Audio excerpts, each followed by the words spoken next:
Aloha, everybody. Welcome to another episode of On the Edge of the Void with Miriam Lev. Grab a cuppa, fix up your pillow, hop into something comfy, and let's dive in.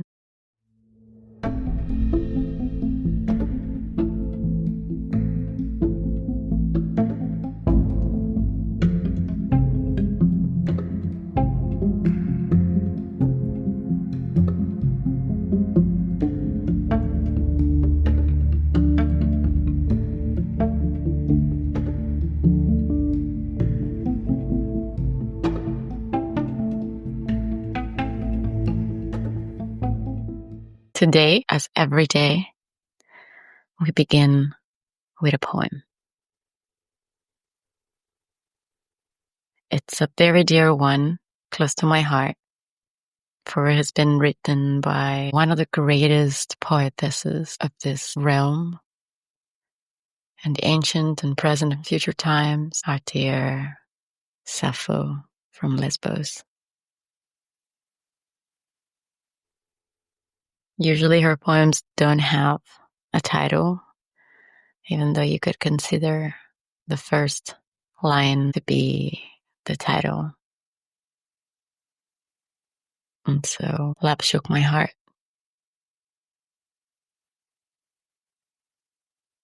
Love shook my heart like the wind on the mountain, troubling the oak trees.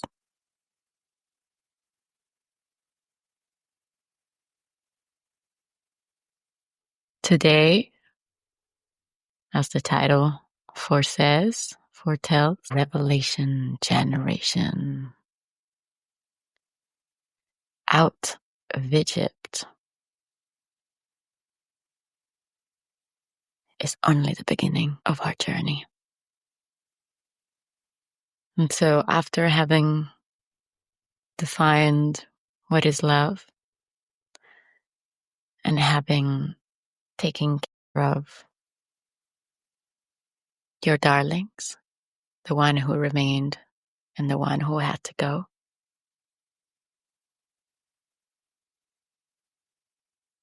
today we begin this journey out of Egypt. And many of you listening probably know this about me, but for all the new ones, for all my new friends,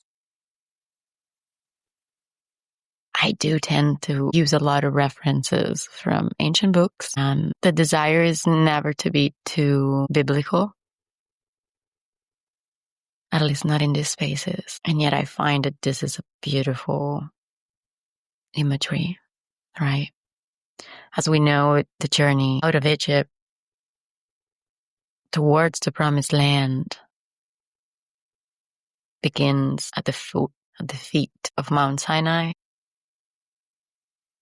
up to the border of the land of Canaan, right? Approximately an 11-day journey, let's say.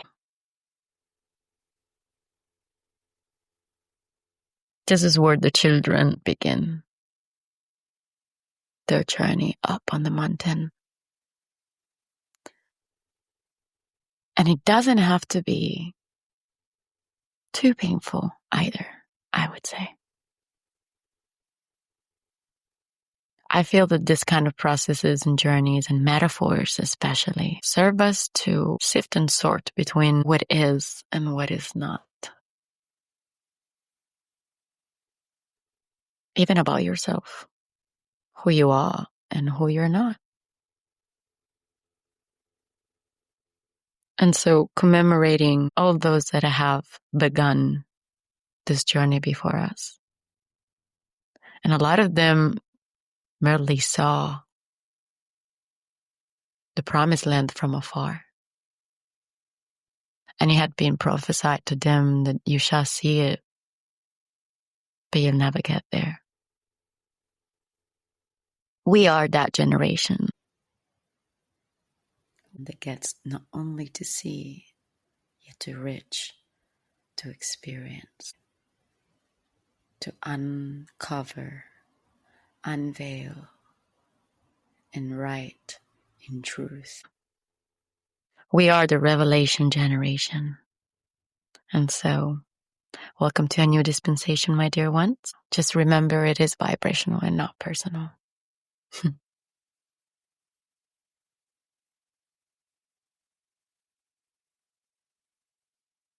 Today, you come out of the desert of your own personal valley of the shadow of death, and because love has shook your branches and has shook your heart,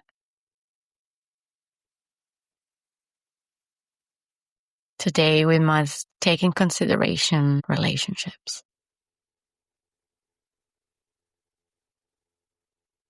Relationships with, indeed, ourselves and spirit.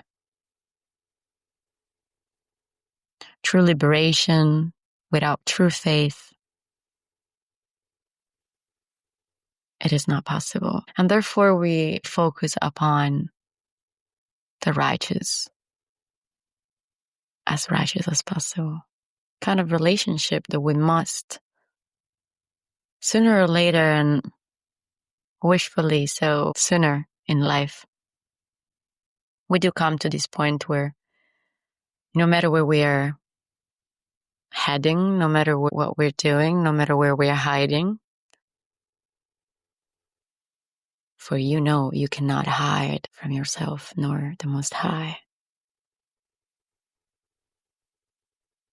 This need and this very important moment for you to begin to water and intentionally nourish such relationship with spirit must come. And irregardless of your tendencies and reasons. For reason is nothing without reckoning. Everything must come into perspective.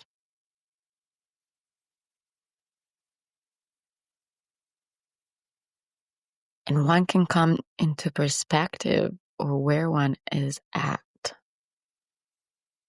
only with spatial awareness. And you see, I've been a dancer, like ballet dancer and contemporary and jazz for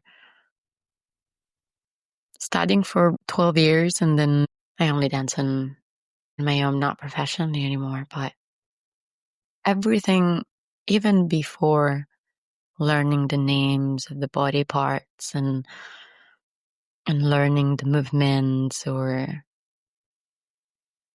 way before that, step number 1, discovering your awareness and your presence in time.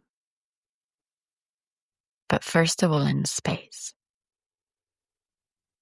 Discovering the different planes and the different directions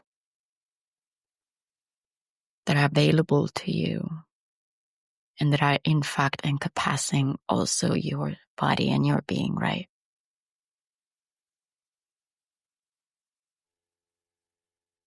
As we get into special awareness in an age of chaos,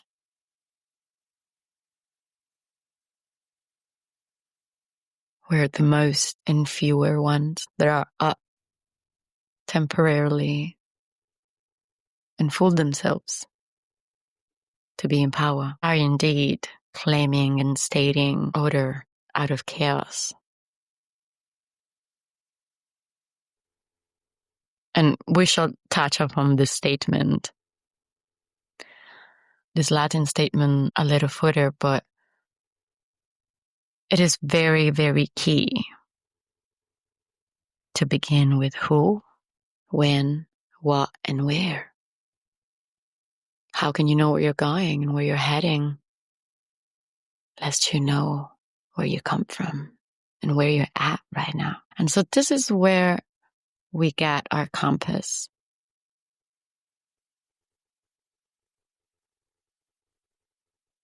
And begin our journey out of Egypt, out of this dystopian, inverted patrix, right? Patrix.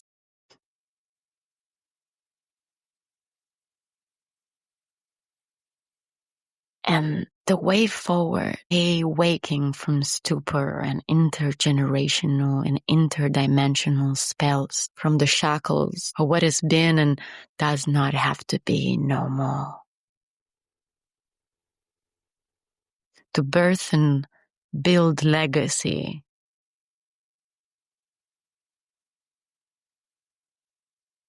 And reestablish order. Yet not out of chaos, you see. Can order ever be birthed out of chaos? Nonsense. And so as we begin to unshackle, as you begin to scroll this stupa of your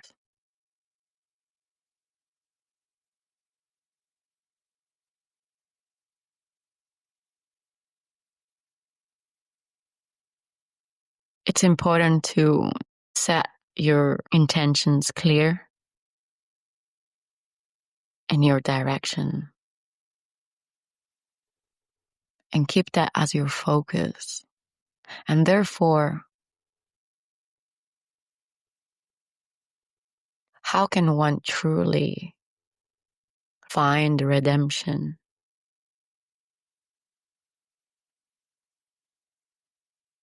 List has let go of all those unrighteous and unholy ways of being and ways of doing.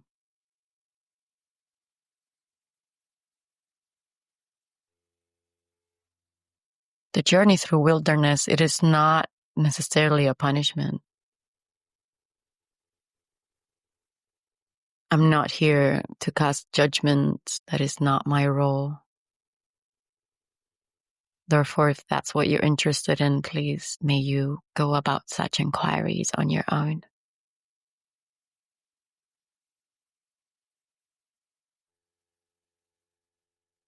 Wilderness is and can be valuable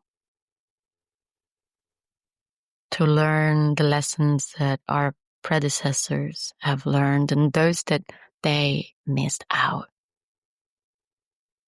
those that they didn't decode, those that they couldn't translate. Once more, the only reason why I'm giving such example is it is a metaphor known to everyone. And it is definitely not standing for any religious appartenance on my behalf. I'm not part of any cult nor coven, nor I intend to create or run one. I'm not here preaching sin. I'm not here calling you to be born again in any cult. Quite the contrary. I'm here to share with you what is unveiled to me. In an age of apocalypse, which from the ancient Greek means of the unveiling, we are the unveiling generation. And the unveilings are available to those who remain steady and steadfast of hand and foot and walk with erected spine and with presence.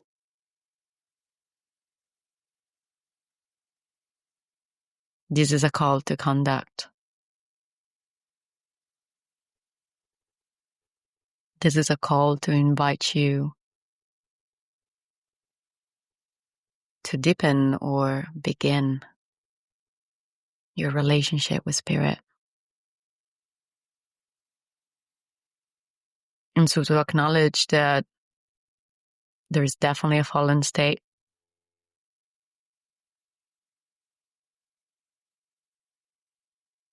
And that I'm not here to preach sin nor salvation. I'm not here to save it. You're knocking on the wrong door if that is what you think you shall find. I started this venture after so many nudges from spirit, and I was just like keeping it at bay, and And I myself went through several different deserts, within and without. And I won't deny, I've been tempted in the desert many times.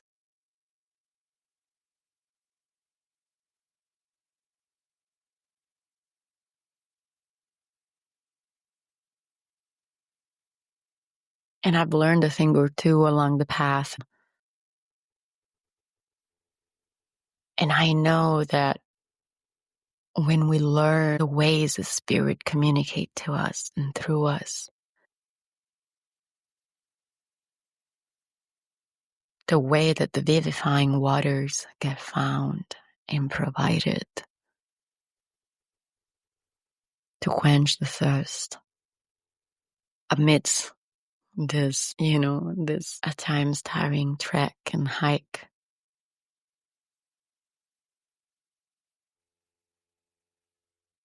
I just wish to say that surely trials and tests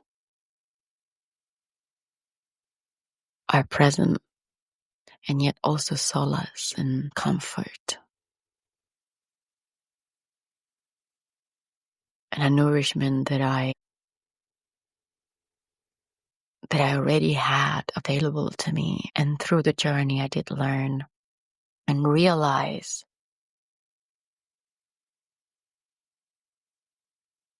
the ways that are available to witness and grasp and refine,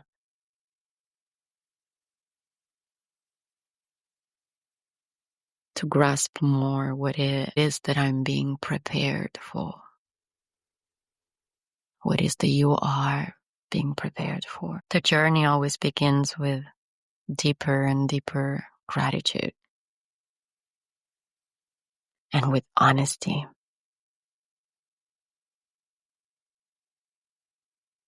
with commitment and willingness to go ahead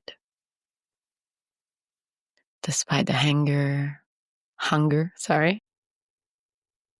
feeling tired, despite the suggestions of others or your own mind that sometimes might play tricks. And I know that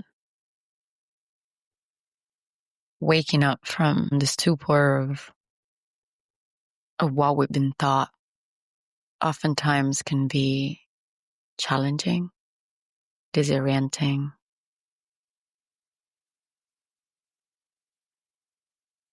And it might seem that we struggle to relate with others. And the truth is, once you begin this journey of mastery, relating with others is in fact an hindrance to your progress. How many times have you read or heard this statement, order our chaos and consider it to be a good thing? And so I invite every single one of you right now to just truly just feel into this statement.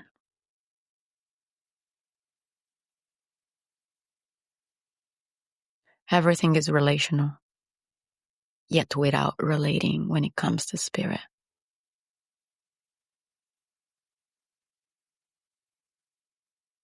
Without a genuine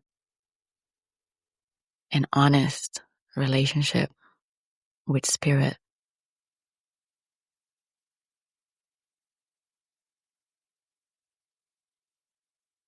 you probably will have a challenging time ahead and through your desert. And if you come and stumbled here, in this little super wide edge of the void to hear me,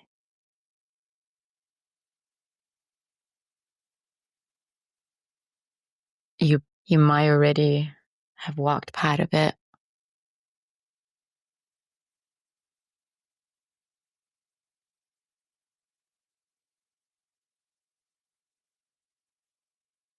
And if you got here thus far, I just care to say it's full of wells, vivifying living waters.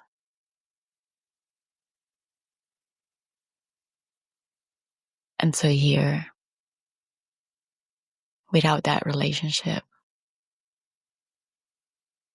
that grants you the assuredness to know what is true and what is not,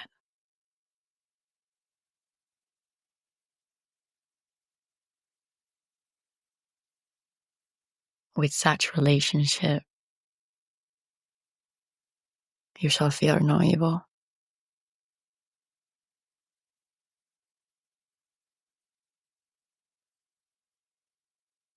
And I could say that it's kind of a crossroad today.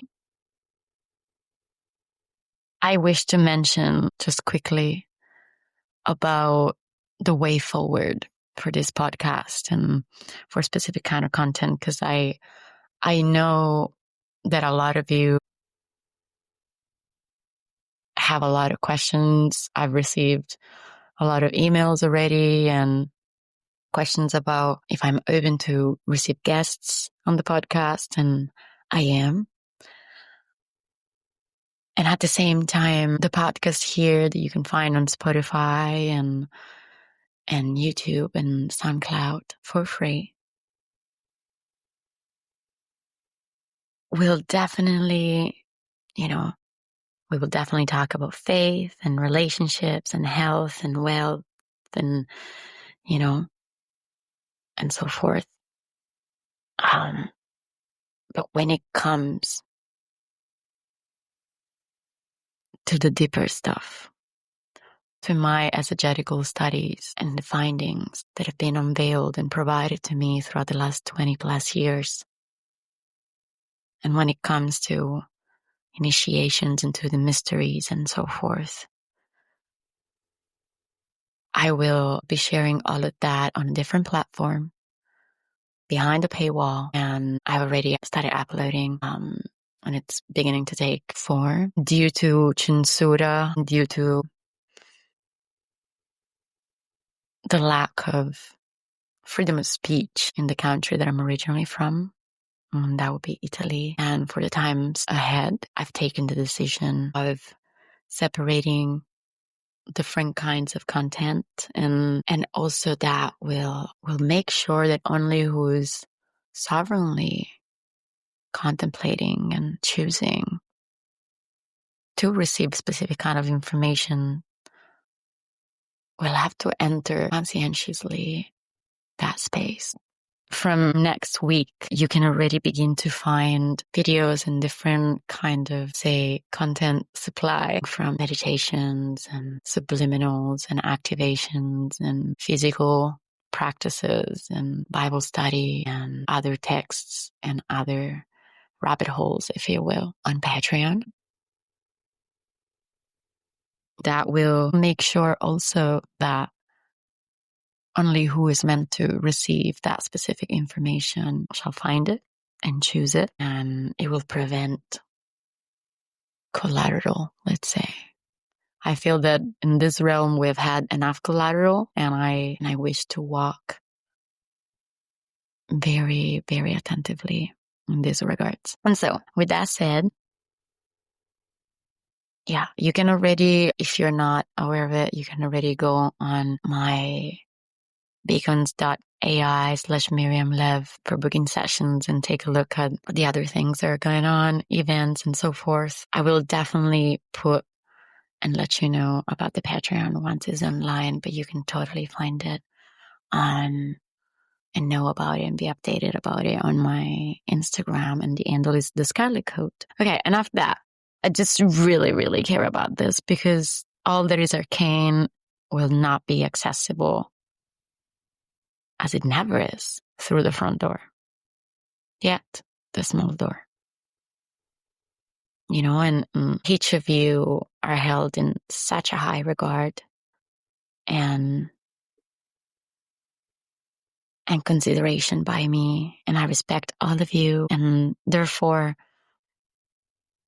I feel that it is you who, each of you, shall decide if and how deep and how down, which journeys you shall embark upon. As to hold you to your sovereign free will is what I feel that it's the least that I, as a mistress of ceremony, can set as a ground rule. And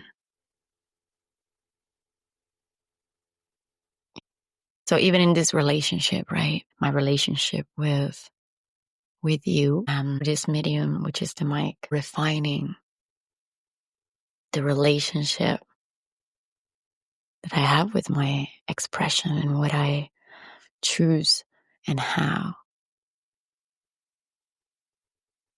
to share with you. Compartir. Compartir means comparte. To make you a part of my inner escapings.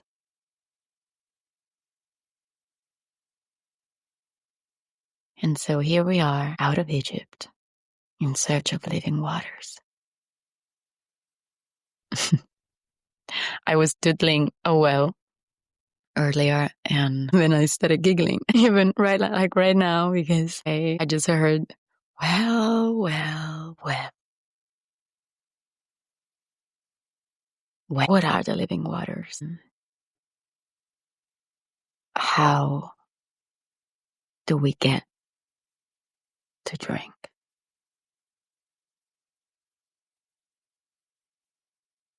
For many of you, water has been perhaps overflowing all your lives. For some of you, maybe just a trickle. And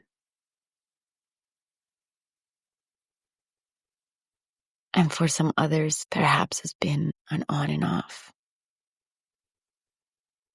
When we consider the way out of Egypt, away from idolatries and fake mountains, when we cast out the brazen and golden idols,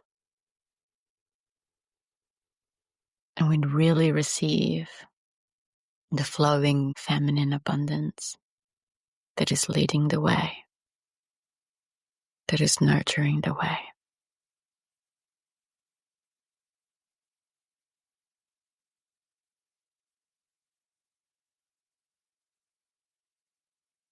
Is when the holy union within is truly commencing.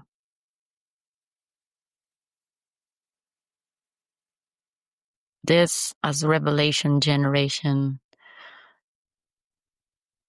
this is the moment where, once we choose the true hive versus the high AI hive mind, right? Versus the sheeple. We're not here to be sheep. We're not here to be shepherds necessarily.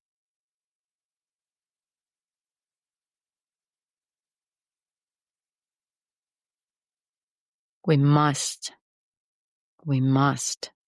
trust ourselves. We must trust our soul and the ways that our soul is unveiled to us already. How to identify what is good and what is not, what is true and what is not. The blind that leads the blind, it's a very old fable, and that is not what you are here to do.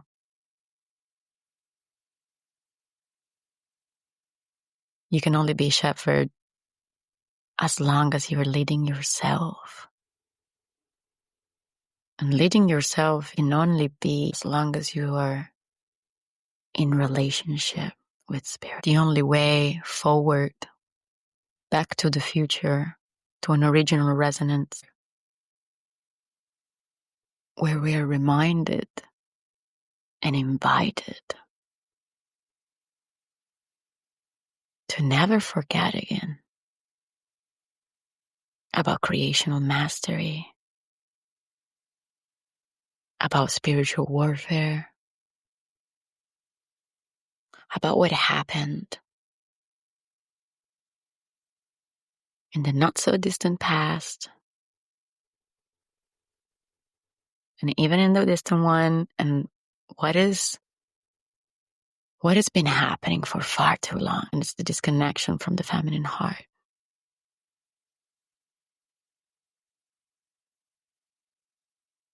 So to restore that,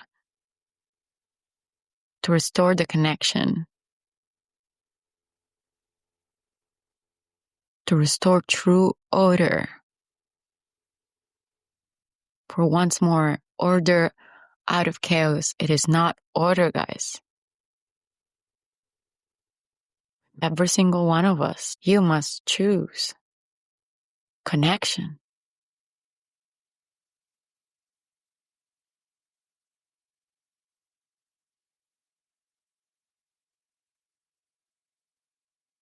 Without that, we're lost at sea. Without true connection to the feminine spirit and heart, there's no tribe, there's no Korah. And I will speak more in depth about this on my Matreon. And yet I failed to mention this because the primordial waters, only them can be the true mirror.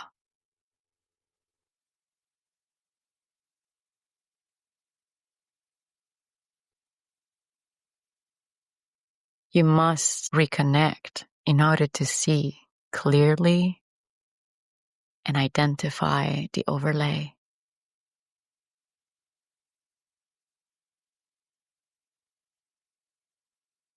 The inceptions and the fallen coding and parasitic architectures and Metatronic reversal fields that have been placed multidimensionally in order to confound and indeed bring forth the chaotic order architect of death. Today, this dispensation, it's necessary. Many times with my initiates, especially when I take them even physically out in the wilderness, sometimes in the jungle, sometimes in the desert, sometimes in the forest, the choice must be made. No, there is not going back. And either way, there was never. So the question is, how are you going to use? How are you going to utilize the time and precious presence that is indeed a divine gift? How will you factually and propositively choose to weave? This is when you must be honest. For all the I don't like to use the word sin. I really don't. And so I'm going to use unrighteous instead. And then it's up to you, the kind of lingo you use within yourself. And nonetheless,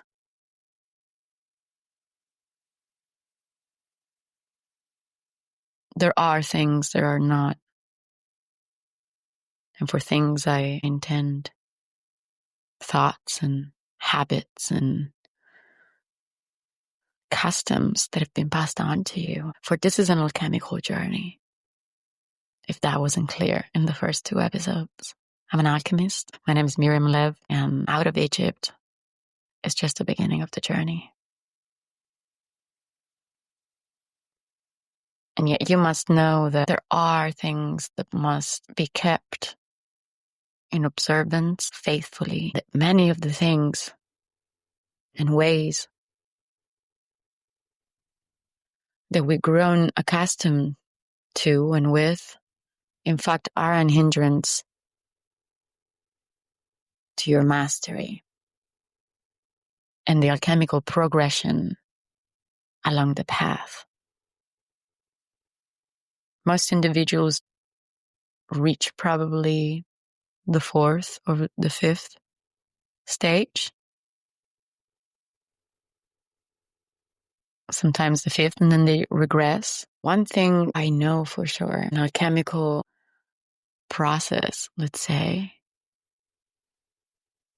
can be triggered and or disturbed way easier than you might have believed thus far. As we're coming into perspective of who we've been, who you have been, and who you are right now, which might be a different person that you were right before hitting play of this episode. And when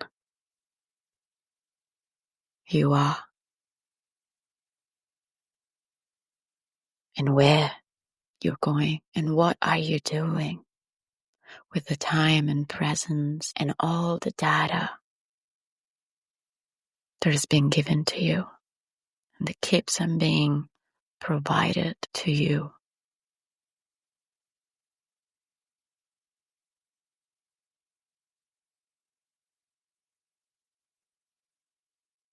Orwell was right.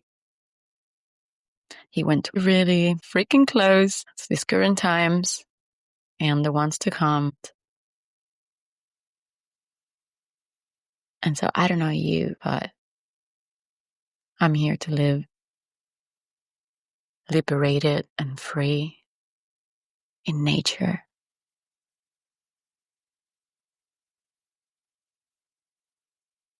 Everybody's waking up inside the farm. And there's some very funny characters, especially the pigs. If you never read 1984 by George Orwell, please, I invite you to do that. Funnily enough, the first time I read it was with an English class, and I was about the age of 10 years old.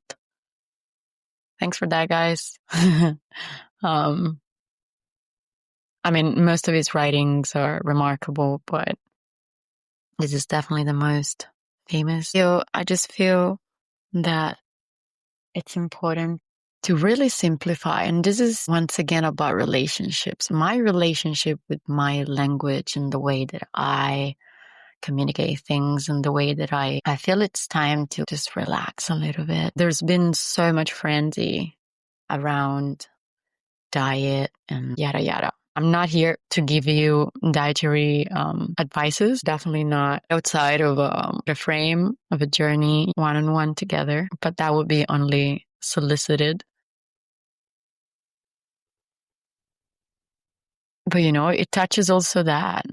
What is your relationship with what you speak out and what you bring? Are you speaking in the way that you wish that the person that you wish and choose to be speaks? Are the elements that you introduce within your temple resonating with that? Are they matching the vision that you're bringing forth?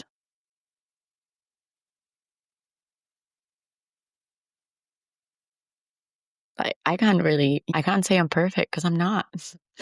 I'm in Sicily again, visiting my mom, and I already indulged in gelato and a couple of biscuits, which is probably closer to the count of like 20, but like, is that good for me? No, fuck it's not. So just keeping it real. Just being honest, with myself and you, to show you that the only person that you're going down to compromises is you. And the compromise it's not good. It's a lie. It's just a lie. And I choose not to lie. I choose to say the truth to myself. And therefore, if I know that a specific behavior, a specific train of thoughts, a specific tone in the way that one speaks, or the tone that you might use when you talk to others, if that is not suitable, get rid of it.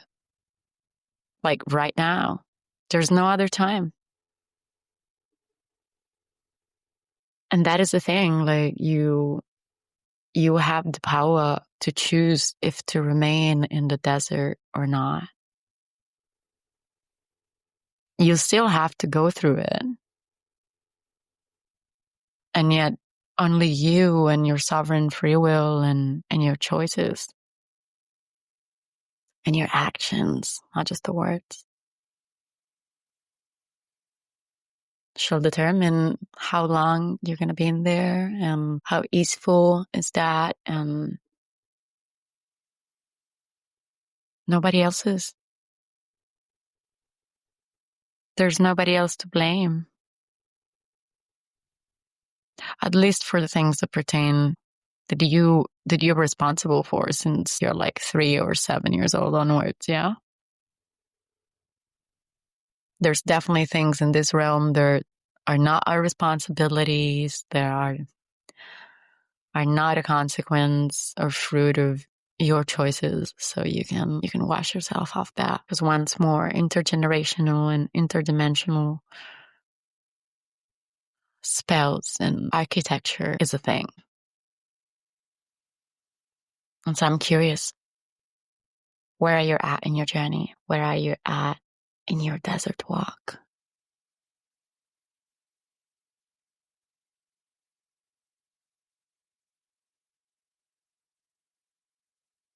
Have you followed Miriam? Not me. For Miriam, I'm speaking of Moshe and Aaron's sister. Have you followed the cymbals and drums and the singing and the dancing and the living waters?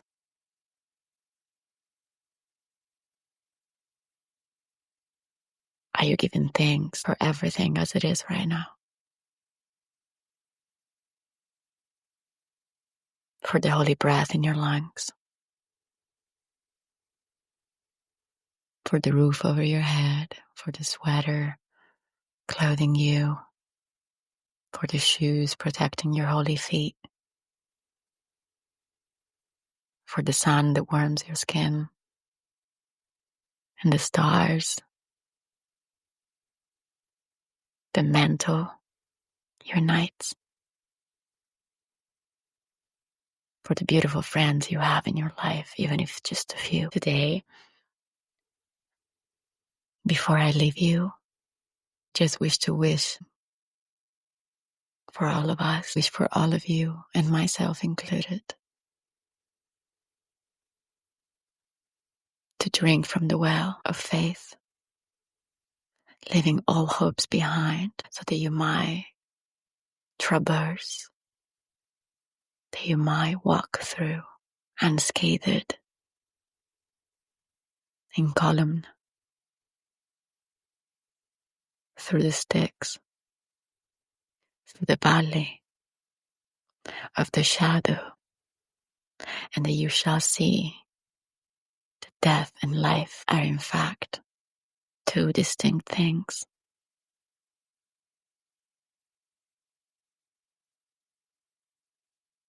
I wish for you to choose wholeheartedly with your whole soul to commit yourself to a steadfast walk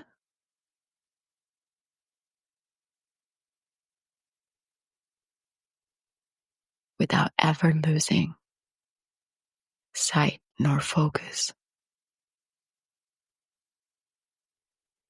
always with unclenched hands,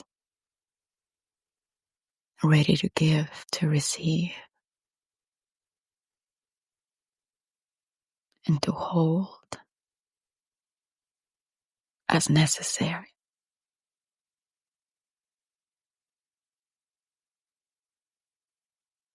With kindness, first and foremost, towards yourself. I know this journey might have been discouraging at times, dear ones, yet so bright and so abundant are the waters of her that she makes things blossom.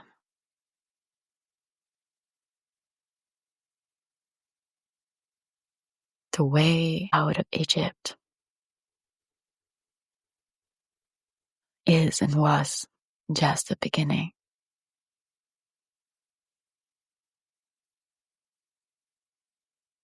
It's about how one builds the new temple. I shall close with another poem that I had said that I would have kept for the first Matron video, but I guess the end is but the beginning. And so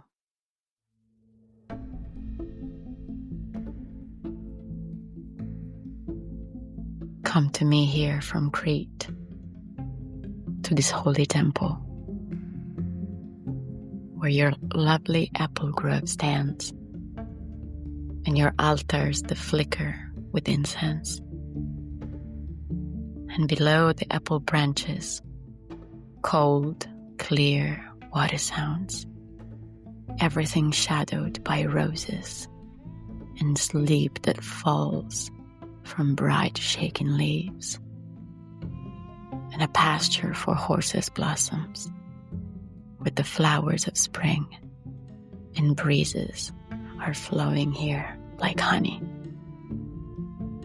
Come to me here, come to me, Cyprian, delicately taking nectar in golden cups, mixed with a festive joy, and pour.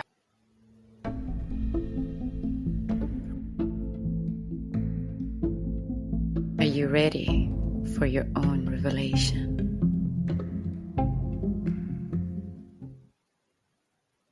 Thank you for joining me, and see you on the edge of the void.